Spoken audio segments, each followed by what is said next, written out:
Kaset met stories op. Ja, julle moet sommer baie lekker gemaklik sit, want julle gaan stories hoor en nogmaals stories. Stories as my lewe! Is jy gereed, Benny? Dag, maatjies. Ja, Gert, ek wil wegval met Bremen se stadsmusikante. Sal jy asseblief die ou sprokiesboek oopsluit? Sleuteltjie, sleuteltjie op sak satijn. Laat toch 'n storie uit die boek verskyn. Draai die slot, die boek gaan oop.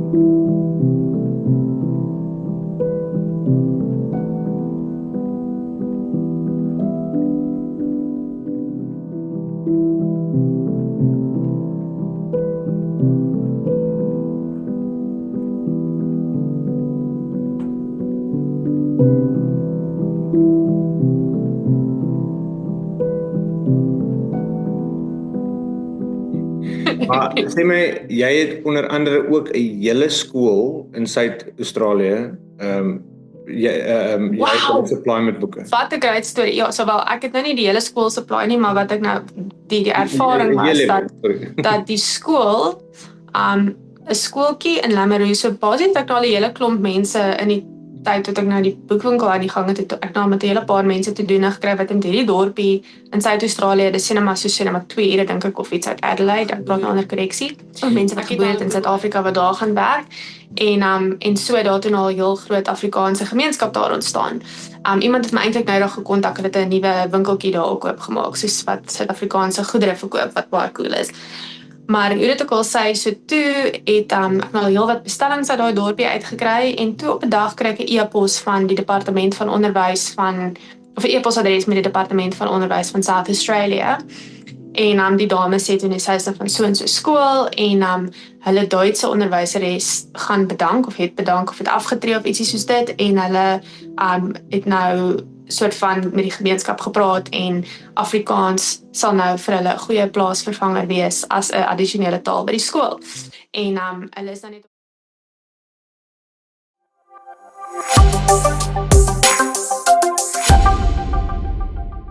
Lekker met die foto's. Ja, hoe gaan dit met jou? Goeie naweek gehad? Goed, ja, nee, baie goed. En ek het vandag was so besig op die werk. Ons het die nuwe deel van my werk is ek by die training gee vir die nuwe staf. So al die nuwe staf wat inkom, ek gee hulle rekenaars vir hulle en dan verduidelik ek vir hulle hoe om dit te gebruik, hoe om tickets op te maak, hoe om MFA te install. Ons paar Suid-Afrikaners ook vandag ingekry actually. Ja, so jy vang hulle maar so as jy hoor die aksent, sê ja, Suid-Afrika. Ja, ek weet net wys, ek sien jy het 'n mooi oorsee-hemp aan. Ek het vandag 'n Zapiru rugby wêreldbeker hemp aan. Myne. Met die William Webb, die Springbok wat er weghardloop met die William Webb Ellis trofee. Yes. En dan hardloop die kiwi en die wallaby en niemand kan hom vang nie. Ja, so my ma het vir ons soos vir Kersfees die hemde gestuur en dit is wat. Ja. Ek hou van sy pere so goed, hy is baie funny. Ja. Ja. Hoe gaan dit met jou? Goed, ek het maandag weer begin werk. So na 4 weke saam met die kinders en ons het 10 dae het ons familie oorgehaat van Nieu-Seeland. So toe was dit so 4 kinders van 7 en onder in die huis in plaas van 2 van 4 en onder. So dit was soos toe hulle weg is. Dit was baie lekker. Maar toe, ja, dit was soos asof ons skielik 'n mansion het, want daar's net so baie spasie en dit is so stil.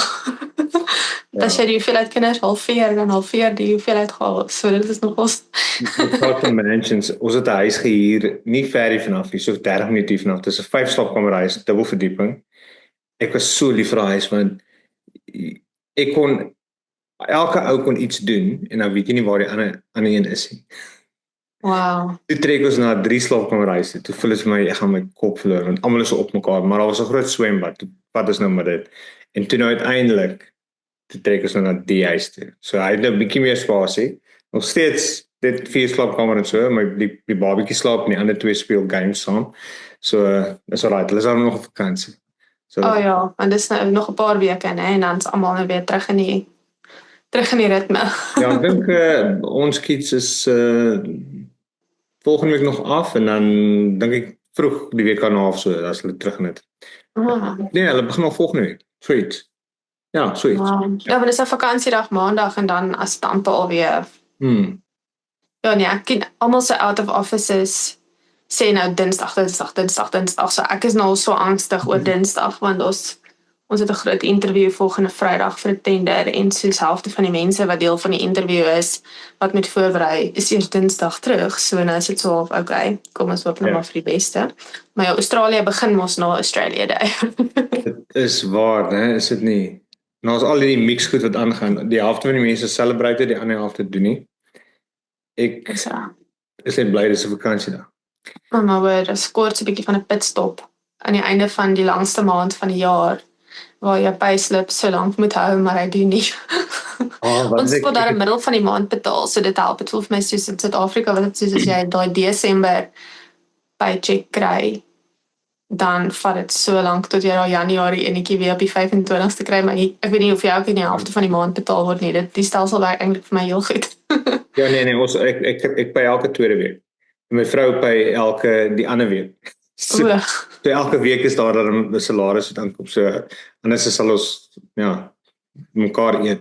Ek het nou net 'n meme gelees wat sê die vrou, is dit okay as ek is 'n non-alcoholic Savannah saam met my kind in die skool toe, want daar's nie geld vir juice nie. Is 'n joke wat iemand maak, maar ek dink is baie snaps. Janine. Janie. My naam is Janie, moet my nie weer vra nie.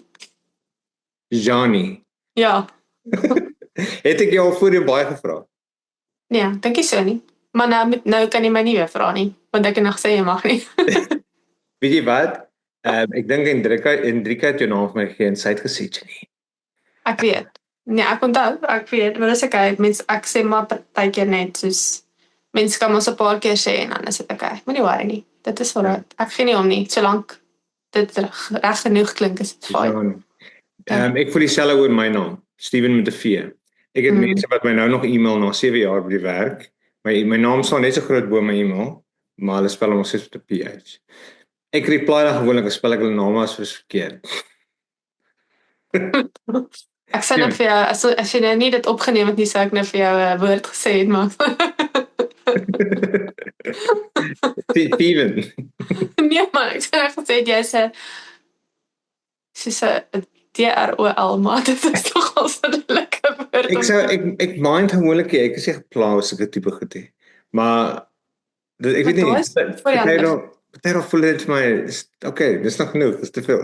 Dis net soos nee, weet jy wat dit is? Dis is probeer net harder. Soos mense moet net soos lees en presteer. Dis regtig net wat dit is. Lees net.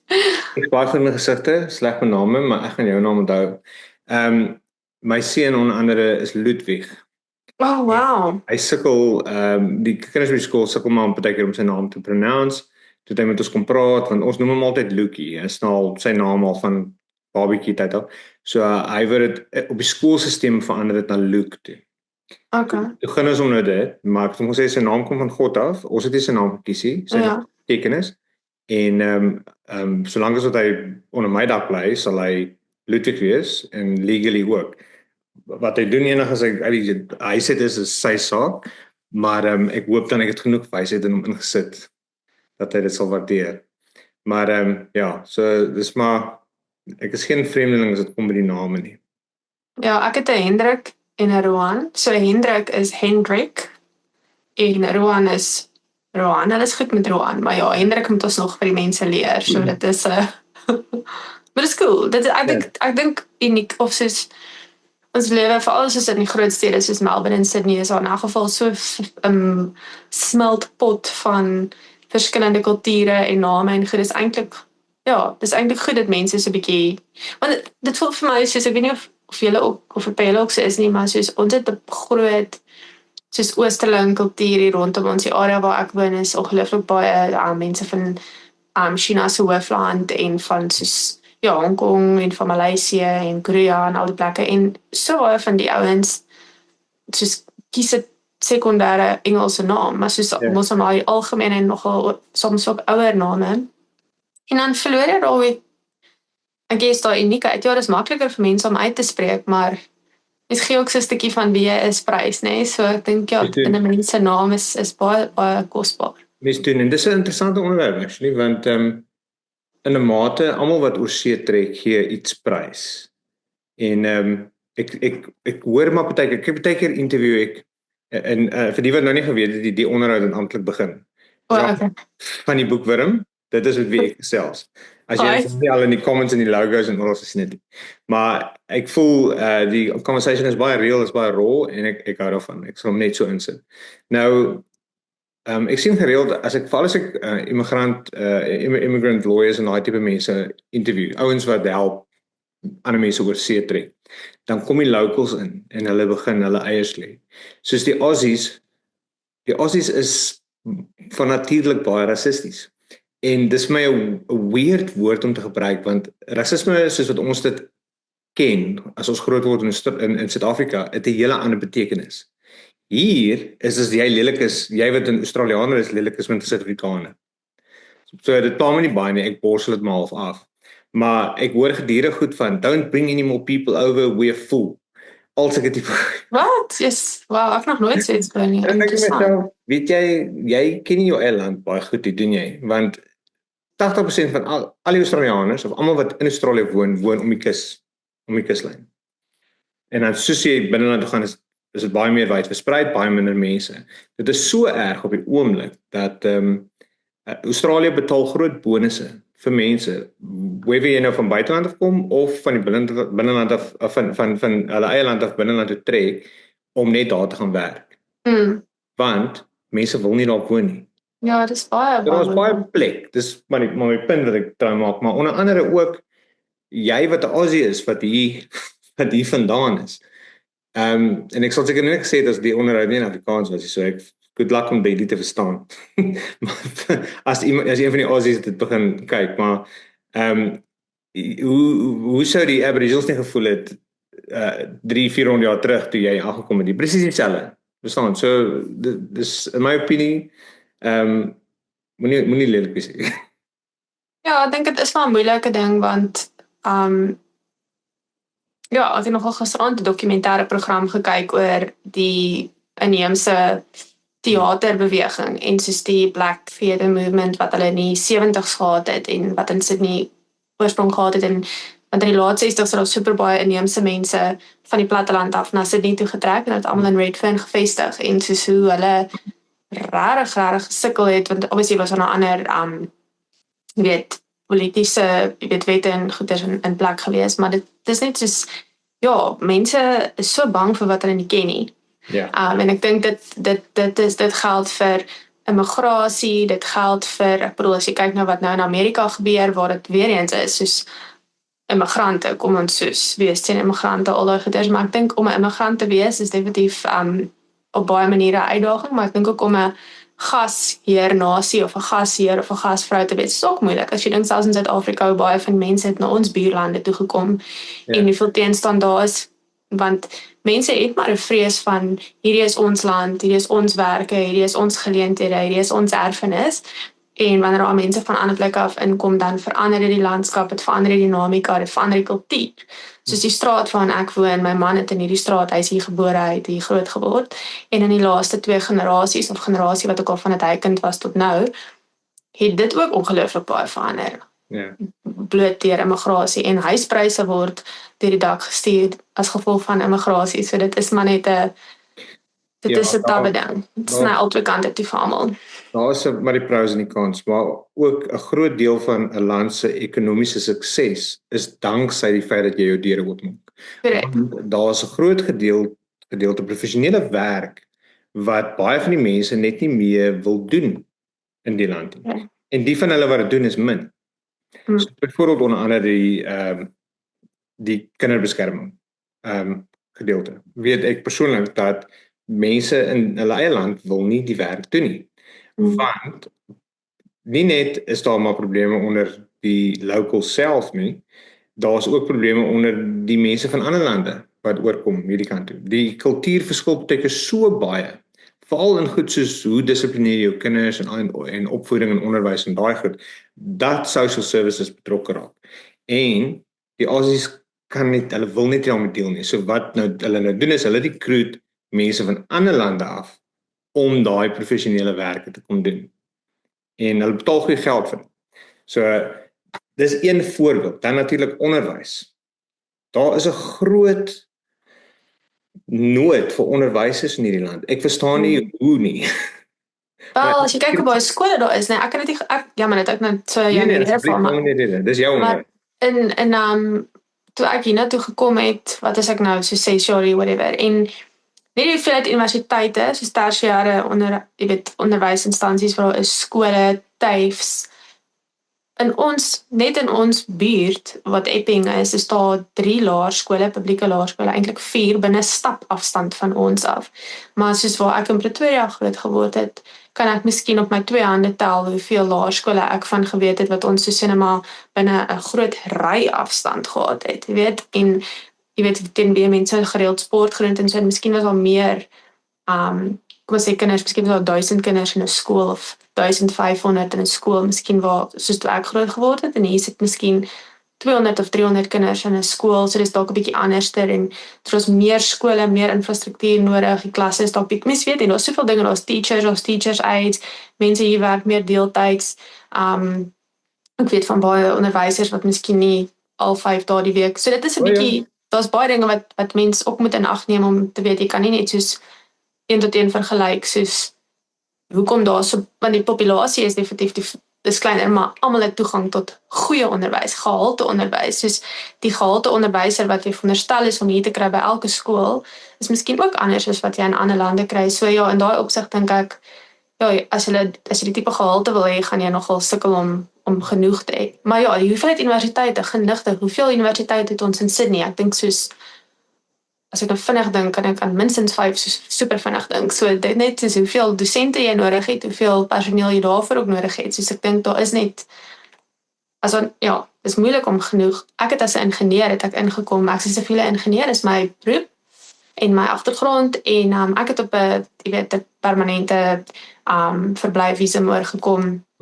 Ek het op ek moet skills assessment doen, en dit was super maklik, soos toe ek in 2017 met die proses begin, soort van in die middel van die jaar, en ek het in die heel begin, ek het soos die dag voor of na Australia Day, soos vroeg in Januarie het ek my PR gekry, so dit het vrek vinnig gegaan, want dit is dit infrastruktuur is soos in, jy weet, ons het so baie infrastruktuur nodig, veral in die groot stede, en nou met die energie krisis en boom en alles, nog meer, verstaan, nou is dit nie genoeg elektriese ingenieurs in die wêreld om die krisisse op te los wat ons het nie, so ons sit nou met 'n bottleneck vir miskien vroeër 'n transport of 'n mynbou ingenieurs tekort was, nou sit ons met nie net die ontwerpkapasiteit nie, maar ook die konstruksiekapasiteit, daar is so baie mense wat ons nodig het met goeie vaardighede in projekbestuur en ontwerp en al daai tipe van dinge, en konstruksiebestuur. Ja, so dit is genuine interessante tyd. So ja, wat jy sê rondom immigrasie wat die land se ekonomie boost, maar ook net soos die fisiese oorlewing van soos dat ons nie almal in die verkeer vas sit of in die donker sit of sonder water of spoeltoilette is nie. Dit is selfs op daai vlak is dit nodig. Ja, en vir ons kinders en vir my om te kan werk, moet ek kan staat maak op dagsorg. Al is dit nie elke dag van die week nie, as daar nie goeie dagsorgsentrum naby my is nie, hoe gaan ek, jy weet, kan werk? Ek is baie bevoorreg, ek het skoonouers, omdat my man nie gebore is, so hulle kan na die kinders kyk of sien nooddruk, maar dit is nie, jy weet, 'n 5 dag per week oplossing nie, en ek weet baie, natuurlik weer eens, baie immigrante, het nie daai leksheid om te kan staat maak op 'n familienetwerk of 'n vriendekring. Ja. So ek dink weer eens, die hoeveelheid, jy weet, soos in Suid-Afrika, dink ek, sou baie gesinne kon staat maak op jy weet, 'n huishulp of iemand wat by die huis kon help kyk na die kinders.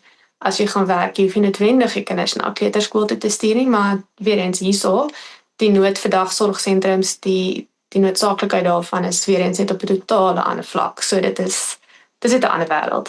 Ja, jy het so baie topics en ek kan elkeen van daai goed in 'n 10-20 minute conversation ontleed. Ons het omtrent dieselfde tyd oorgekom as jy in 2017 jou proses begin het. Ons het die 2018 hier geland. Die toe ons het oorgekom met 'n short skilled en vir 2 jaar toe gewerk en toe permanent residency gekry. Maar een ding wat jy nie kry op short skilled nie is Centrelink childcare rebate. En ons het toe 2 kinders in childcare gehad vir 6 maande voordat die enetjie nou prep toe gaan het, Ludwig nou prep toe gegaan het. Want hy was in Engeland, was hy in wat hulle noem reception, want hulle begin al skool daar van 4 af. En soos hy kon al lees op 4 jaar ouderdom en ons het hom te probeer inkry op daai basis. Hulle het gesê nee, hy moet eers kinder gaan doen en dan kan hy prep toe kom. So, ons het toe iets so $6,000-7,000 agterstallig geraak net in childcare fees. En dit is vir my, ek moes letterlik gegaan het en ek was my trots in my sak gedruk en ek het gegaan na die skooltjie toe en ek het gesê, hier is so 'n situasie, my childcare kos op die oomblik meer as wat ek verdien, maar wanneer my seun skool toe gaan, dan kan ek opvang. En ons het dinge dalk bietjie moeiliker vir onsself gemaak, want ek werk vir 'n privaat skool en ons het besluit om hom in daai privaat skool te sit, want dit is 'n Christen skool en die publieke skoolstelsel wat vir my het klaar bietjie van die pad af begin raak met al die ander weird goed wat hulle maar vir die kinders wil leer. So hy is daar by die skool in, maar ek kry dan 'n staff discount en selfs privaat skool is goedkoper as childcare. Dis wat dit so wel ons privaat skool En weer eens, as jy nie op PR is nie, of nie 'n burger is nie, is, ek neem aan, staatskool, ek het al gelees, mense sê dan, om jou kind in die staatskool in te skryf as 'n tydelike werker of wat ook al, kos omtrent dieselfde as privaat skool. Ek ken mense wel katholieke skool of privaat skool. Ja, nee, daar's definitief kostes betrokke. Dis hoekom die PR was 'n groot was 'n lastig. Dit was dus toe hy PR deur is, toe gaan al die deure oop. Nie is dit nie, net die aansoek daarvan kry jy al Medicare. Toe is ons medies gesond. En nou toe wag ons nou maar wat toe gebeur COVID ook nog. So toe wag ons 'n jaar. Maar toe daai PR deurkom, hulle het in Victoria al die childcare free gemaak, verniet vir 3 maande. Genigtig. It was amazing. Ek sê vir jou, ek het net skielik geld gehad. Ek is so, wow, wil jy gaan uit eet? Maar nou, soos wat ons dan werk, so hou ek aan die childcare betaal, en ek moet ons nou opvang. Toe vang ons op die ouend mooi op, en alles is toe weer okay, en alles het mooi uitgedraai. Maar ek meen, ek kon net nie help om dankbaar te wees vir die stelsel nie, vir die stelsel wat dit moontlik gemaak het. Dit is ongelooflik. En ek meen, die mense by die skooltjie self was net so geduldig met ons gewees. So ek het definitief so baie om dankbaar te wees. Maar ek wil nie die topic drasties verander nie, maar jy is ook, ek het maar net aangeneem, jy is boekwurm vir 'n lewe. Maar ek meen, net soos wat ek oor see nie kan ran vir 'n lewe nie, want ek sal vrek van die honger, neem ek aan, jy kan nie van boekwurm af leef nie. So, tel my 'n bietjie, hoe pas boekwurm by jou daaglikse lewe in, en waar kom die passie net vandaan? Vertel alles. Ons het al voorheen gechat, jy het my vertel van die pryse wat jy al gewen het, terwyl jy nie in Suid-Afrika was nie, en ander mense moet jou moes gaan ontvang. Kom ons, okay, so goed, so eerstens, ek is vandat ek 'n klein dogtertjie is, ek het nou nie broers of susters gehad nie, so ek dink boeke was maar net nog altyd deel van hoe ek myself besig gehou het, en ek dink my familie het ook maar net, ons het net altyd soos baie boeke in die huis gehad, so ek het dit altyd baie geniet om te lees.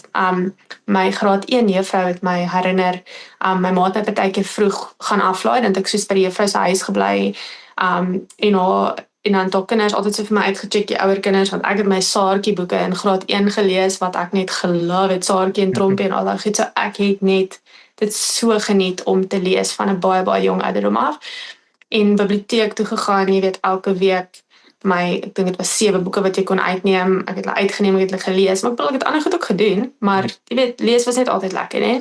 Ja. En toe, jy weet, in die hoërskool, mense belangstellings verander ook nou maar so 'n bietjie, maar jy weet, oor vakansies was boeke altyd soos 'n groot ding. En ja, as ek jy weet ook nou gekies het wat om te gaan studeer, was daar eintlik maar baie opsies. Ek kon pretty much enigiets doen wat ek wou, wat 'n groot voordeel is, maar dit is ook nogals moeilik, want ek het altyd geweet ek hou daarvan om met mense tyd te spandeer, ek hou daarvan om nuwe dinge te leer, nuwe dinge uit te vind. So ek het op 'n stadium gedink, moet ek nie journalistiek doen nie, nee, want ek hou daarvan om te skryf, ek hou daarvan om te lees, ek hou daarvan om te leer en uit te vind. Ek wou ook op 'n stadium 'n speurder word, nee, maar in elk geval is nou toe dan nie daai beroepspad gevolg nie. Maar toe het ek nou 'n bietjie navorsing gedoen en so en na operasie gaan kyk. Jy weet, ek het gedink om dalk medies te doen, so ek het toe saam met iemand in 'n operasieteater ingegaan en gekyk hoe doen hulle 'n heupvervanging en 'n skouervervanging, en ek het tydens daai, jy weet, episode net besluit, hierdie is nie vir my nie, ek gaan definitief nie ortopediese chirurg word nie. Inteendeel, ek sit hier in vir hierdie nie, is 'n baie lang pad. En toe het ek maar soos half net my visier 'n bietjie weier gestel en na loopbaanskou toe gegaan, en daar het ek toe nou soos by 'n maatskappy uitgekom, het my genooi om vir die dag in te kom kantoor toe en site toe te gaan saam met hulle, en dit is toe nou 'n ingenieursmaatskappy waar ek toe nou maar eintlik op die eind baie gelukkig was om 'n beurs te kry. Ek het toe siviele ingenieur geword, ek het in behuisingsontwikkeling ingegaan. Ons het ongelooflik baie township ontwikkelings gedoen buite Pretoria, Soshanguve en in Johannesburg. Soos ons het groot, jy weet, luxe ontwikkelings gedoen, maar ook baie van die laagkoste behuising vir die regering. So dit was 'n ongelooflike interessante ding. Maar na ek my siviele ingenieurswese graad klaar gemaak het, Steven, toe kon ek nie gou genoeg myself inskryf om 'n tale en letterkunde graad te doen by Unisa nie, want dit is wat ek eintlik wou doen. So dit ek eers begin met Franse letterkunde en toe het ek my op die eind oorgeskakel na 2 jaar na Engels toe, en my graad was in letterkunde en in kreatiewe skryf. En dit was ongelooflik, soos ek het dit so geniet, want ons het boeke gelees van, jy weet, verskillende tipe Afrika Engelse literatuur. Ek het jy weet, goed van Suid-Amerika gelees. Ons het dit soos regtig ongelooflike interessante letterkunde bestudeer en gedigte en goed, en toe het ek net weer daai liefde vir, jy weet, vir boeke half, jy weet, herontdek, né? En ek dink dit is maar nog altyd saamgekom, en toe ek nou Australië toe trek in 2018 en ons eerste seentjie gebore is in 2020, het ek net soos regtig begin agterkom, veral in 2020 met COVID, dat jy weet, daai taal en daai element van hoe taal oorgedra word, daai kommunikasie, die boeke en daai goeders, dit is soos regtig nogal 'n leemte gewees, want ek en Kieran het 'n doelbewuste besluit gemaak, ons gaan ons kinders met Afrikaans groot maak, al is my man in Australië uit Afrikaans geleer, en ons het besluit, ons wil baie graag. Ja. Ongelooflik. Ja, wel. Hy is 'n baie spesiale en toegewyde man wat net soos besluit het is wat hy wil doen, en baie dankbaar hy het dit gedoen. Want dit het ook gehelp om my kultuurgrense te oorbrug, nee, want ons is maar van verskillende agtergronde, en dit was ook maar vir my familie bietjie swaar dat ek nou verlief geraak het op iemand van 'n ander land en van 'n ander kultuur, en toe besluit het om te trek na Australië toe agter daai ou aan, en dankie tog, hulle was net bly ek het 'n goeie werk gekry, jy weet, toe ek nou oorgekom het, maar en 'n goeie visum natuurlik, maar taal is maar natuurlik 'n baie goeie manier om 'n kultuurgrens te help oorbrug.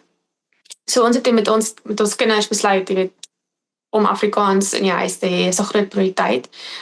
En dit ek gedink soos, genigtig, wat gaan ek nou doen? Hoe gaan ek jy weet, slaaptydstories vir die kinders lees, so daai tipe van ding, en ek het op 'n stadium met ons soos 'n paar woordeskatboekies gekry, en ek het toe maar met 'n permanent marker die woordeskat nou maar, wat in Engels is, het ek toe nou maar in Afrikaans geskryf, en ek sê soos, nee, hierdie is mos nie goed genoeg nie. Ek kan dalk tot die kinders, jy weet, 5 of wat ook al is, kan ek vir hulle soos al flous deur vir hulle die Engels ad-lib te vertaal in Afrikaans, wat ek eintlik nog steeds doen. Maar mens wil tog graag hê, hulle moet ook self kan volg na rukkie, né? En mens is maar net gemotiveer om regtig, jy weet, die stories en ook die kultuur en die volksstories wil mens ook mos eintlik graag vir hulle leer. En hoe gaan ek dit in Australië in die hande kry? So dit ek soos tydens my kraamverlof met my oudste seentjie, met Roan, het ek 'n bietjie soos navorsing gedoen, hoe kan ek boeke invoer en hoe werk dit om 'n besigheid te registreer in Australië, en die werkbelasting en invoerbelasting, en moet ek myself registreer vir belasting en al daai dingetjies, en ja, net soos alles rondom sosiale media en hoe om jy weet, e-posbemarking en hoe mense se data bymekaar te maak en hoe maklik mense met se data gebruik, en hoe om 'n webwerf te run en hoe om voorraad vooruit te skat, hoeveel moet ek van wat hê, waarvan hou mense. So ek het soos 'n paar vraelyste opgestel en sulke goed gedoen en dit was my ongelooflike leerskool. My man het op daai stadium sy MBA gedoen. So ek het nogal party van die onderwerpe wat hy gedoen het ek soos half bietjie soort van half met my oë gesteel en soos bietjie dit my nogal gehelp om party goedjies te beplan en uit te werk, maar dit was my genuine soos 'n sosiale eksperiment en omdat ek soos 'n projekbestuurder en 'n ingenieur was dit vir my 'n great uitdaging want dit dek letterlik elke faset van soos dis finansies, dit is kommunikasie, dit is bemarking, dit is kreatief want ek moes soos half uitwerk wat dit is wat ek wil doen en ek moes soos half my Instagram en alles het ek soos aan die gang gekry. Ek het jy weet oulike ek het gedink is oulik soos woordeskat flitskaartjies gemaak en ek het soos versies en gediggies en liedjies se lirieke en volksverhale en feite oor verskillende lande. Ek het super baie content gemaak op daai stadium voor ek die winkel gelaunch het want ek wou graag my hart was dat mense in die buiteland gekoppel bly aan hulle kultuur en gekoppel bly aan ons taal en op hulle kinders on the go, soos net op jou foon, jy kan net soos op Instagram gaan flip deur hierdie goedjies en dit net sommer net terwyl jy sit in die wagkamer by 'n dokter kan jy net sommer vir hulle ietsie leer, soos 'n klein brokkie. So dis eintlik hoe ek begin het en dit ek die boeke begin invoer. En my webwerf in Junie 2021 lewendig geword. Dit was 'n week na Rowan se eerste verjaarsdag en ek onthou ek het nog so gesit voor Shopify want ek het soos nog 'n deal gemaak daarvan nou soos wanneer hoe laat maak ons oop. En dit was so ongelooflik cool om te sien want soos op die platform wat ek gebruik kan jy die wêreldkaart sien en dan kan jy so sien waar log mense in en waar het hulle active cards en wanneer gaan mense incheck en uitcheck en ek onthou nog soos ek het een boek se gewig per ongeluk verkeerd ingesit in plaas van in gramme het ek dit in kilogramme ingesit, né? So die boek het toe nou volgens die stelsel 123 kilogram of wat ook al geweeg in plaas van 123 gram en so toe wou die stelsel nie hierdie vrou toelaat om uit te check nie en ek sê so vrek wat moet ek doen? Ek het nog nooit hierdie is soos een van my eerste 10 transaksies in my lewe soos hoe moet ek weet wat is fout met dit? Ja. dit was so nogal dit was terrifying, maar dit was ook soos rarig lekker want dit is soos 'n uitdaging. Gelukkig het ek dit op 'n Saterdag gedoen hè. En sedertdien jy vra hoe pas dit in by my weeklikse lewe? Wel, as die koeriers nie doen wat die koeriers moet doen nie, dan meng dit soms in met die alledaagse week, maar gewoonlik as die bestellings die dag inkom, pak ek maar alles in die aand of dalk vroeg in die oggend en jy weet, trek maar al die papiertjies uit en skryf almal se briefies vir hulle en maak alles toe met die bubble wrap en sit die lintjie om en die stickertjie op en sit dit in die pakkie en jy weet, vir die koerier kom dit optel of as mense wil express of parcel post doen of wat ek het maar die volgende oggend in die poskantoor toe en trek die goedjies en dis maar hoe dit gaan, né? En dan elke paar maande dan hoor ek nou maar van mense wat wil hulle hê en sien ek maar wat gaan uit voorraad en dan bestel ek nou maar weer uit Suid-Afrika. So dit is maar so half agter die skerms hoe dit alles gebeur. En as ek onthou of as ek tyd het dan post ek op sosiale media of ek doen e-pos om mense te herinner ek is nog hier. So dit is maar dis regtig net soos vir die pret. Dit is net 'n passie ding en die lekkerste deel daarvan is as ek soos boodskapies van mense kry want ek skryf vir almal 'n briefie. Ja. En as iemand vir my soos 'n video stuur van hulle kind wat besig is om die volgende vlak van sê maar tipiese leesboeke te lees of om jy weet hulle het nou hierdie ding reg gekry of hulle het nou hierdie sertifikaatjie uit daai aktiwiteitsboek het hulle nou voltooi want dit was nou jy weet hulle het nou ek is whatever 4 jaar oud se boekie voltooi en hulle is so trots dan sê ek dit is dis lekker. Dis lekker. Ek voel presies dieselfde as iemand my sê hulle kyk al my video's. Ek is soos jy jok. Want nie alles is van dit is boring. Jy weet, van dit is ek sê boring vir almal nie, maar daar sekere mense wat sekere topics baie interessant vind. So ek het een oomblik sal ek gesels met iemand wat sing en almal wat mal is oor musiek sal dit gaan kyk. En in die ander oomblik gesels ek met 'n ou oom wat ergens op 'n eiland woon. Hy skryf boeke. En nie net wat se boeke nie, hy skryf sci-fi, maar hy kom van Nelspruit af.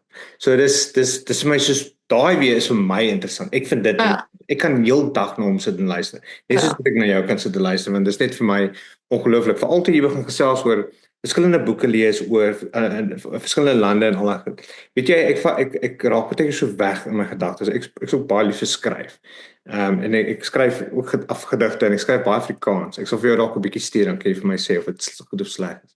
Maar die wat my altyd so vang is wat ek sal nogal wil bietjie novels en daai tipe stories lees wat in 'n ander land geskryf is en om daai perspektief te kan leer en te verstaan.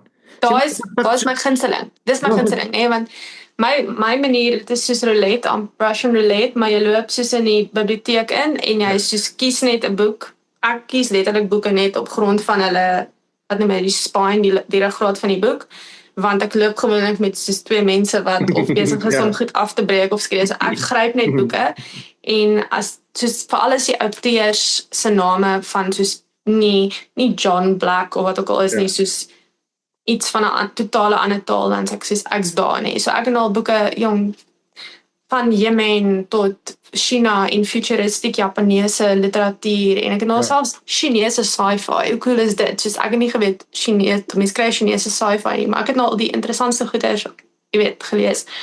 Die boek wat ek nou lees speel af in Skotland en dit is regtig net wonderlik, veral as dit soos ander tipe kulture is vir my, of mense wat sê dan maar 'n ander perspektief, soos wat jy sê, soos van die mees emosionele ervarings wat ek al gehad het, was regtig seker omtrent al deur 'n boek, nee, soos partykeer loop my man in en dan sê hy soos, wat gaan aan met jou? Ek sê, hierdie boek is nogal swaar, jy weet. Dis regtig, want dit is letterlik hier, dit is nie dat iemand dit vir jou wys nie, dit is so intern om 'n boek te lees en dit in jou verbeelding te hê, en daai party karakters bly vir so lank saam met 'n mens, jy weet, jy dra hulle altyd saam met jou, dis nogals groot. Jy verf daai hele storie in jou kop en dis asof jy daar is in daai storie, en so mal soos wat, kyk, dink jy nie partykeer, ons as Suid-Afrikaners, ons is maar baie half per ongeluk geïndoktrineer deur boeke van 'n sekere land af, of soos baie Amerikaanse influence, 'n bietjie Europese influence, baie Britse influence, natuurlik baie Suid-Afrikaanse influence, en dis maar wat jy dan lees. En dan is dit al die ander lande, die kleiner lande wat half deur die cracks val. Soos wat jy gesê het, jy het Suid-Amerika se literatuur en daai tipe goed ook gaan studeer.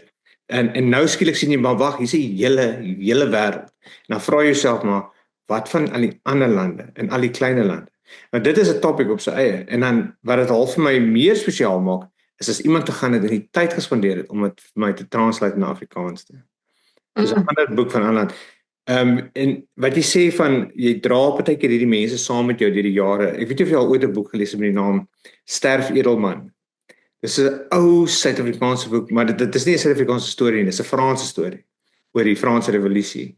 Maar iemand het gegaan en 'n hele boek in Afrikaans gaan skryf, en elke keer as ek terugdink aan my beste boek wat ek gelees het, dan kom my boek die hele tyd so na vore. En dis nie asof dit die beste boek was nie. Ek meen, as jy vergelyk met iemand soos Wilbur Smith wat uit sy pen uitgekom het, was net fantasties.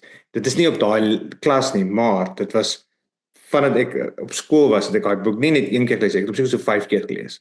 Want dit is 6-7 boeke wat my pa op 'n rak gehad het. Ja, nee, ek dink 'n goeie storie en party skrywers kan jy net so intrek, soos die storielyn mag dalk nie vreeslik ontwikkel oor hoe dik ook al die boek is nie, maar partykeer is dit net so, soos ek weet nie, soos helder, jy kan net soos alles sien voor jou, of partykeer is die karakter net soos die ontwikkeling van die karakter, wat so, ja, ek dink, vir kinderboeke aan die ander kant, sal ek sê, daar is dit rarig. Ek bedoel, as ek na my kinders kyk, wat maak 'n goeie boek? As ek na my 1-jarige, amper 2-jarige kyk, 'n boek wat nie net soos breek as jy op dit maak nie. 'n Boek wat nie maklik skeer nie, daai kartonboekies. Ja, 'n boek wat nie, as hy so 'n bietjie stoom kry, heeltemal by nie, jy weet. Ja, daar's 'n kleurvolle en 'n boekie wat nie uit mekaar uitval nie. Daai is jou wen. 'n boek met plakkers in is natuurlik ook 'n groot wen, soos 'n stickertjie. Ek het 2 dogtertjies, hulle enige stickerboek, hulle vrek al. Ja. So ja, ek dink wat dalk vir my 'n goeie boek is dalk nie vir kinders nie, want as hulle vir my vra, "Mamma, wat lees jy nou?" dan sê ek soos, dan wys ek, "O, is nou by die oranje boek. Ek's nou regtig met die oranje boek besig." Dan sê ek, "Ek het die prentjies," dan sê ek soos, "Jammer ou, en so stop een voorop en dalk 'n prentjie van die persoon wat dit geskryf het agterin, maar dis al." Nee, wat en dit kan hulle nie compute nie.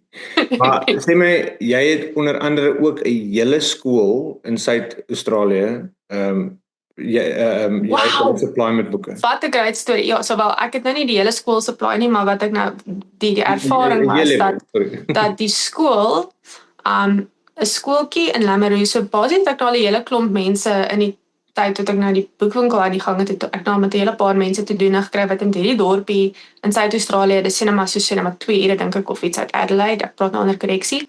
Ek het nou al op Google Earth gaan kyk waar is hierdie Lameroo, want iemand het soos een keer iets bestel en toe kon hulle dit nie dadelik aflaai nie, toe sê hulle gaan die poskantoor toe vat, toe dog ek net, hoe ver is dit nou van die poskantoor na die ou se kantoor, en ek sê soos ook, dis die gebou reg langs aan, want die dorp is omtrent so groot soos hierdie tafel.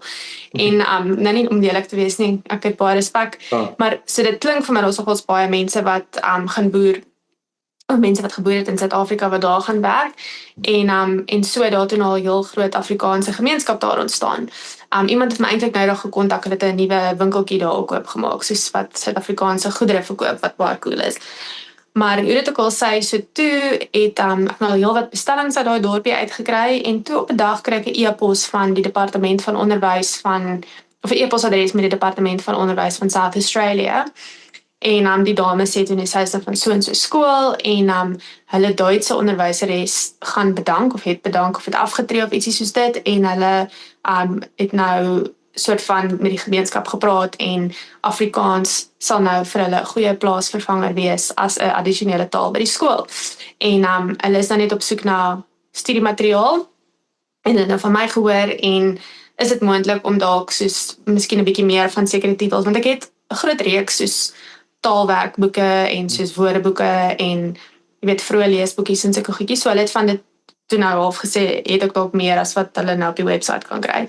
En toe het ek nou soos 'n bietjie met hulle gesels, en hoe inspirerend, dit is soos 'n mamma wat toe nou net soos haar hand opgesteek het en gesê het, jy weet, ek het hierdie agtergrond in onderwys, en ja, kom ons doen dit. So ek haal so my hoed af vir daai gemeenskap wat soos die mense wat net besluit het, kom ons doen dit, verstaan, ons gaan dit doen, ons is nou hier, maar kom ons doen dit. En natuurlik, daar's nou sekerlik, ek weet nie waar gaan hulle nou 'n syllabus, jy weet, dit is ook nie net soos 'n, ja, ek klink vir my, dis 'n klein genoeg skool, dat daar dalk nou nogal heel wat, jy weet, 'n spektrum van ouderdomme dalk in die klas sal sit, ek weet nie presies hoe groot is die skool nie, maar ja, hulle het dit gedoen, hulle het besluit hulle gaan dit doen. So ek was so beïndruk met daai storie, en ja, en ek hoop regtig dat gaan van krag tot krag, ja. Ek hou van daai storie. Ek het dit vir 'n paar mense vertel van dit ek en jy die eerste keer gechat het. Ja. En dis daar's 'n paar sulke stories, soos die Afrikaanse klub in Queensland wat letterlik hulle eie, as ek praat ook onder korreksie, 'n Afrikaanse skool het. Ek weet nie of dit, ek neem aan dis laerskool, ek weet nie of dit laerskool en hoërskool is. Ek ken nie die details nie, maar seker ook nou nie so groot nie, maar groot genoeg om 'n impak te maak. En hulle is 'n hele Afrikaanse gemeenskap daar.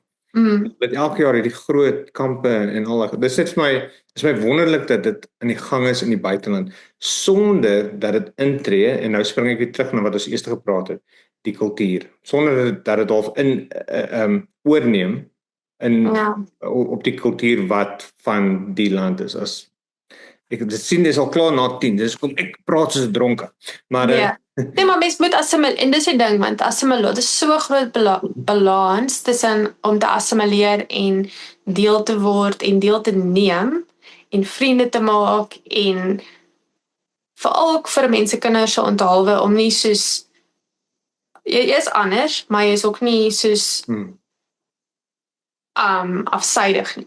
So daar is daai ding van ons is spesiaal, ons het hierdie ding wat ons saam met ons dra, maar dit beteken nie dat ons dink ons is of te goed of te sleg om in te pas nie, né? So mens kuier saam, jy deel ervarings, en ja, so ek dink daai ding van om per geleentheid of wanneer 'n mens voel jy mis jou huis, daar's niks meer fout om ander mense van jou agtergrond uit te, jy weet, te soek en op te soek en mee saam tyd te spandeer. En ek bedoel, mens mis jou huis, mens mis jou kos, né? Soos, maar ja, dit is vir elke ou om self te besluit hoeveel jy miskien op 'n gestruktureerde manier dit gaan doen, en hoeveel mense dalk net op 'n insidentele of 'n toevallige manier gaan doen. Ek het 'n goeie voorbeeld. So daar by my werk, by my skool is al baie Suid-Afrikaners. Een van ons direkteure is Suid-Afrikaans. En sy is so Afrikaans as wat jy kry. Ek dink soos Pretoria Suid-Afrikaans. En ons het onder andere kom die een dame vandag in my kantoor in en ons begin gesels. My technician is tegnikus, hy's agterwese en hy is Aussie. So ek run die department, so sy kon my toe sê wat sy nodig het vir hulle. Ons het nou die nuwe induction. Maar ons praat lekker Afrikaans met mekaar en ons het nou obviously mekaar nie gesien vir die vakansie nie en sy is excited om my te update wat hulle alles gedoen het en ek praat, maar toe die oomblik toe ons begin oor werk praat, toe sê ek van okay, kom ons switch oor Engels toe want Pieter moet ook kan inluister op die en dit ek het al gewonder en ek dink dit is as jy twee Suid-Afrikaners by mekaar uitkom maar daar een Aussie byvoorbeeld in die vertrek is en julle begin in Afrikaans baie praat, daai persoon word ongemaklik. Daai persoon verstaan nie wat jy sê nie. Dis 'n natuurlike respons en ek het al voorheen gesien en dis hoekom dan switch ek Engels toe en dan praat ons lekker oor die werk en Pieter luister in en dan sal hy natuurlik sy comments ook gee as hy iets sê. Maar daarna dan jy weet dat die werk verby. So ek voel in 'n mate soek mekaar uit, maar jy is nog steeds in 'n ander land. Maar dit gaan oordoen en half jou kultuur en jou lewenswyse op in ander mense se keelgatte gaan afdruk. Yes, ek dit so. Ja, ek dink ons 'n verskil tussen definitief om te deel en om uit te nooi en om te verwelkom en soos om soos ons het partykeer met die Suid-Afrikaanse markie, soos by een van die Suid-Afrikaanse winkels hierso, dan nooi ek soos mense uit of as al kermis is of wat ook al by die kerk. Jy weet, kom proe ons pannekoek. Kom doen nie, want obviously dit help vir die geleentheid om meer geld te maak, maar dit help ook vir ons om ietsiekie te deel op 'n manier wat so half op gelyke voete is. So dis great. Maar ja, soos ek dink daar is ook maar net goeie maniere. Soos by ons kantoor weer eens super multikultureel. Ek het juis nou nogal gister toe sit ek nou in die kantoor, toe het ek eintlik aan dieselfde ding gedink, want daar is 'n paar Suid-Afrikaners en jy weet as die een ouetjie kom, hy's nou eintlik van Durban, so hy praat eintlik nie Afrikaans nie, maar as hy my sien dan wil hy nou net hallo, hoe gaan dit? En want dit is nou so net lekker. Maar jy weet as ons chat dan sal ons net 'n bietjie Afrikaans en dan sal ons oorgaan na Engels toe. Maar jy weet ons het ander ouens in die kantoor wat as hulle omtrent al my elektriese ingenieurs kom van China af, so hulle en party mense van Indië, so daar is sulke pockets in die kantoor, so daar's party ouens wat sal saam middagete eet, daar's ouens wat Spaans praat, jy weet, jy sal een of twee keer 'n week sal die ouens saam sit en lunch eet en dan hoor jy die Spaans, en dis great, verstaan, want dit is fine, dis die mense wat lekker saam connect, en ek dink dis is net om te wys weer eens wat 'n ongelooflike expat gemeenskap, maar ja, as agtergrond geluid, soos dit pla my nie as die ouens in die agtergrond want dit is vir hulle makliker om 'n probleem so uit te sorteer, maar verstaan natuurlik as ek in die gesprek inkom dan slaan hulle ook oor. So dit is maar net deel van dit, nee. So mens moet maar net jy moet net nie oop die oogklap kan lewe nie. Mens moet maar net ook dink aan die ander mense om jou want ek dink mense dit word baie misgekyk. Jy weet, mense sien dit nie eintlik raak nie.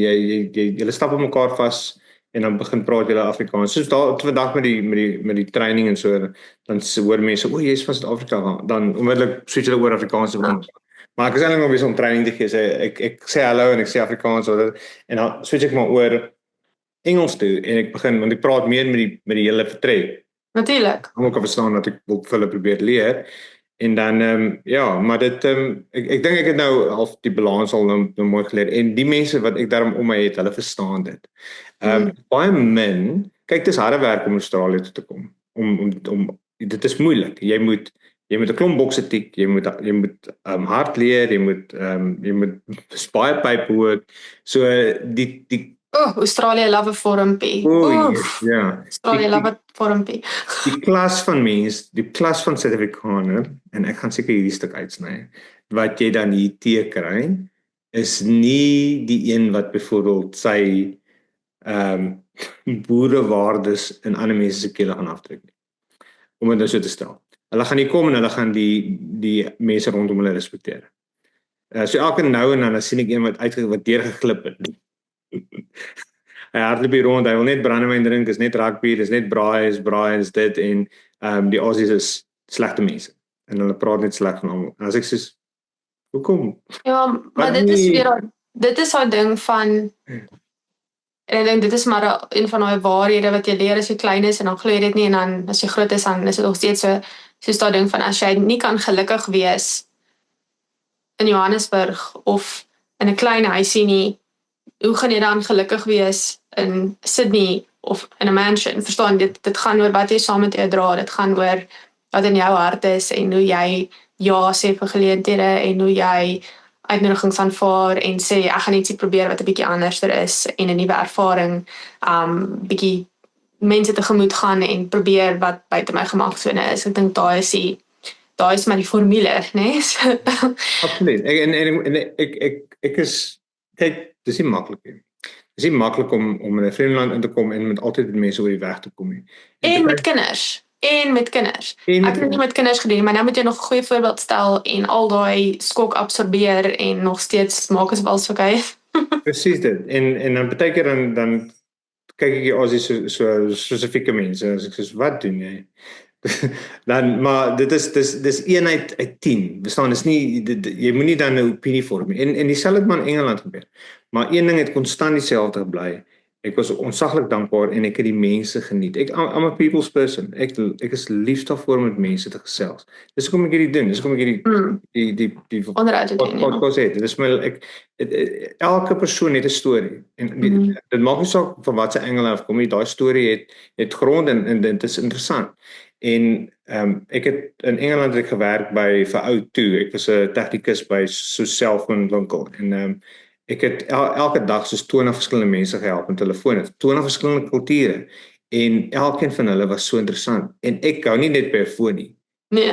Ek vra, as jy op pad werk, wat nie. En so gaan die conversation en dit ja. En dieselfde gebeur nou hier in Australië waar ek het 200 onderwysers wat op my staat maak en baie van hulle kom hierdie dag in my kantoor en ek ken van hulle nou nog nie eens ordentlik nie. So as ek net kyk, dan begin ek met hulle gesels en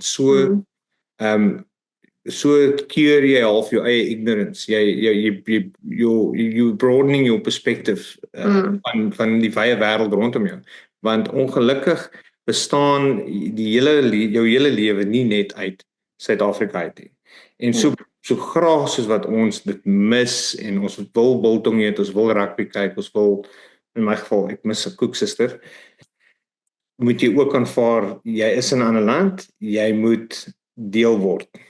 Correct. Sonder om jou tradisies op te gee, jy hoef jou tradisies op te gee nie, maar jy moet deel word. En jou cholesterol gaan dalk 'n bietjie laer wees as jy nie so baie biltong en boerewors en al daai dingetjies op 'n daaglikse basis doen nie. Want my are, ek het nogals perspektief gekry. Nie dat 'n mens heeltyd in Suid-Afrika daai goed geëet het en soos permanent gebraai. Ek het nie permanent gebraai en al die goed gedoen nie, maar soos goeie aarde. Mens kry nogals 'n bietjie van 'n perspektief op die dieet as jy soos agterkom kyk.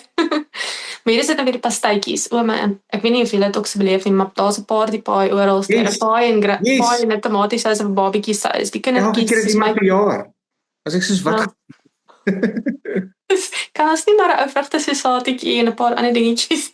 Ek super baie dankbaar vir my diverse familie want daar is daarom groot verskeidenheid van lekker snacks wat ons by 'n partytjie uitsit. So ja. Anyway. Janine. My naam is Jani. Moet my nie weer vra nie. Nee, maar ek het gesê Janine, ek dis Jani. Ek kan heel aan jou gesels. Ons het tydloop uit. Ja. Nee, wel, ek het die wêreldse tyd, maar ons het verskeie topics gecover en ek vra om verskoning vir die Orsee Orange wat gedink het ons gaan net oor Afrikaanse boeke gesels. Ongelukkig is nie alwaar uit Jani se lewe bestaan nie en Orsee is nie alwaar uit ek bestaan nie. Daar is 'n lewe agter Orsee wat die huur betaal. Orsee is nie dit nie en partykeer is dit nog vars op my brein en ons gesels daaroor. Maar ek moet vra, wat kan ons verwag uit Boekwurm uit die jaar? En ons maak hierdie ons exit vraag vir die einde van ons onderhoud, maar voor jy baie sê op die einde, ons gaan baie sê, maar voor jy gaan, wil ek graag net nog iets met jou bespreek wat ek aan gedink het tydens ons onderhoud. Die mense wat die video kyk kan maar wonder waar dit is. Maar wat kan ons verwag van die Boekwurm? Hoeveel het jy enige interessante nuwe publikasies wat kom Australië toe wat die mense kan verwag? Wel, so Boekwurm het aan die begin het ek maar regtig net besluit om te fokus op boeke wat mense in jou hand moet vashou, nee, want volwassenes, ons kan Kindle, ons kan al die elektroniese publikasies doen en so. So ek het regtig besluit om te fokus maar meer net op kinderboeke, om kinders 'n liefde vir lees te gee en om kinders 'n verband met Afrikaans te gee. So daai was die tweede, daai verbintenis met boeke en die verbintenis met Suid-Afrika was die twee dinge wat ek wou teiken. En vir kinders natuurlik, ek wil maar hê hulle moet 'n regte boek vashou, né?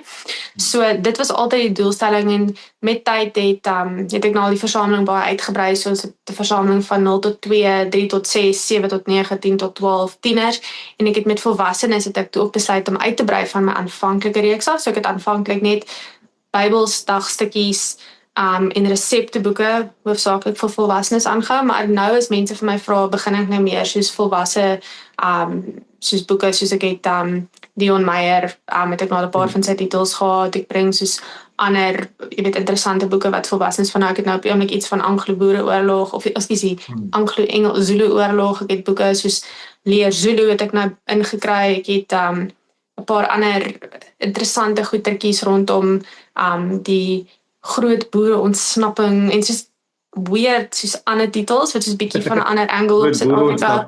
Dis ons storie. 'n Interessante storie. Ja, ons is uit tweede ronde ontsnappings, maar in elk geval. Ja. So, daai tipe van meer, jy weet, volwasse boeke, maar ja, soos regtig ek's nou baie meer oop daarvoor as mense, jy weet, versoeke het vir volwasse literatuur. Jy weet wat weet my, ek brei nou graag dit 'n bietjie meer uit, want ek voel ek begin by Mark ook nou 'n bietjie beter te verstaan en ek ja, ek dink ons is nou op 'n punt waar mense nou al 'n bietjie meer on demand kan begin werk. So dit is basies maar die groot ding. Ek het verlede jaar begin stuur na Kanada en Amerika toe, maar dit het ons nou so 'n bietjie van 'n spoedhobbel getref met Kanada. Hulle het so 'n bietjie van 'n staking gehad, maar hulle het nou onlangs weer hulle posdienste oopgemaak, so ons kan nou weer Kanada toe pos oop. So ja, so ek pos reg oor Australië, Nieu-Seeland, Kanada en die VSA. So dit is op die oomblik maar net soos half om die beste te doen met die tyd wat ek het. Ek gaan nou nie 'n mega besigheid oornag word nie. Dit is nie op die oomblik op die kaarte nie, maar net regtig om nog steeds 'n persoonlike verhouding met my kliënte te hê, om seker te maak elke bestelling kom uit waar hy moet uitkom en om te kan opvolg en om 'n persoonlike touch te kan hê, om iemand te kan bel as al probleme is of wat ook al. Dit is wat op die oomblik vir my belangrik is, want ek voel goeie diens en gehalte en daai is my topprioriteit. En om seker te maak as mense ietsie wil hê, dat ek my bes probeer om dit vir hulle in die hande te kry. So ja, dis basies wat dit is. Dit is mooi. Baie dankie. Dit is nou 'n goeie manier om 'n onderhoud te eindig. Wow. Maar ons eindig nie daar nie. So. Baie dankie, Johnny. Yes. Vir jou tyd. Dit is regtig lekker om jou net in die hande te kry met jou te gesels. Ek weet ons het hierdie al voor die probeer, dit het nie uitgewerk nie weens. Want ek het gehoes. Wat die bietjie nee, maar dit was tegnologie. En tegniese probleme, ja. Tegniese probleme. Ja, menslike tegniese probleme. En yes, ek stem saam met jou. Kyk, daar's pros en cons om 'n klein besigheid te hê. Jy het 'n dieper en 'n meer persoonlike verhouding met jou kliënte. Ek kan sien dat vir alles dinge gaan baie besig raak, gaan baie moeilik wees om elke een te antwoord op enige klein vraagie wat gevra word. So geniet dit terwyl jy dit het, maar ek hoop ook aan die ander kant jy skyrocket en mense reg oor die wêreld wil meer Afrikaans lees en hulle bestel by jou. So van Rosie se kant af gaan ek die beste doen wat ek kan om te deel en te share, en nie net die video nie, maar ook elke keer as jy iets post, jy weet, ek is altyd daar. Baie dankie, ja. En ek probeer dieselfde doen wanneer ek 'n foon het en op sosiale media is, want ek probeer ek maar so 'n balans tref tussen net soos foonhigiëne en maar ja, maar in elk geval baie dankie, ek waardeer dit. Dis 'n groot plesier.